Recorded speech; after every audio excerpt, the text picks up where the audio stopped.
ion exchange process can recover nutrients from wastewater. We interviewed Samuela Guida, who is doing her PhD research project about this process at Cranfield University. Your research focuses on the ion exchange process to remove problematic nutrients from wastewater. What are the effects if these nutrients are not removed from the wastewater? When nutrients are not properly removed from water streams, this can cause a decrease in water quality. In particular, when compounds such as phosphate or ammonia are present in water at higher concentration, they can promote the so-called eutrophication phenomenon, which is linked to oxygen depletion and the algal blooms that can destroy aquatic life in the affected area. How much of a problem is that worldwide? The degree to which eutrophication is considered a problem depends on the place and the people concerned. For example, a small lake heavily fertilized by village sewage can provide valuable protein for fish, but in some other parts of the world, a similar level of nutrients will be regarded as damaging, making water undrinkable or unable to support characteristic wildlife. In Europe, nitrates and phosphate in drinking water are considered as potentially serious threat to health.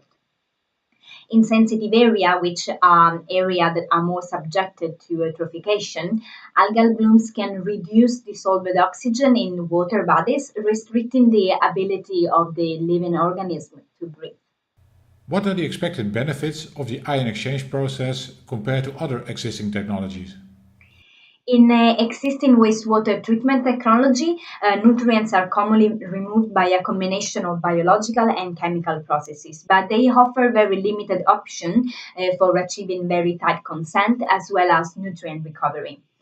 Ion exchange process is a completely different approach because there is full control of the effluent quality and more important, nutrients are selectively removed and concentrated in the regenerant from where they can be recovered as valuable products.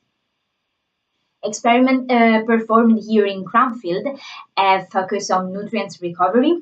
And here you can see the products recovered from the real wastewater coming from the university campus.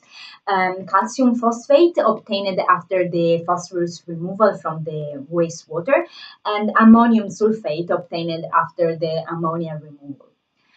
These are valuable products that can be used, for example, as fertilizers.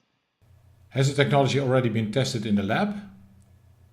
Ammonia and phosphorus removal and recovery by selective ion exchange have been studied in the lab since the 60s. But of course, during this last year, the technology has become more efficient and selective, and there are several international studies which prove its efficacy. And have there been real-life tests in wastewater plants? Well, here in Cranfield, we treat real wastewater coming from the university campus, which includes offices, students' accommodation hall, two hotels, as well as street and the airfield runoff. Regarding the international situation, the ion exchange process is limited to small wastewater treatment plants, which are focused on, in particular, on the heavy metals removal. Which questions do you want to answer in your research? The overall aim of my PhD project is to demonstrate the effectiveness of ion exchange process to selectively remove phosphorus and ammonia, producing an effluent quality expected under the Urban Wastewater Treatment Directive. We also aim to provide a sustainable method for nutrients recovery and to confirm the applicability of such a process at full scale, full operational scale. What have been the results so far? Well, I am a brand new PhD student since I arrived in Cranfield 1 month ago.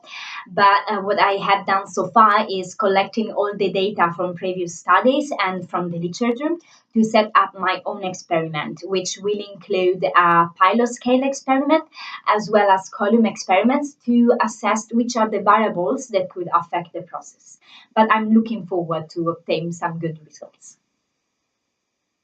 Scaling up from lab to fab always creates challenges. Which ones have you encountered?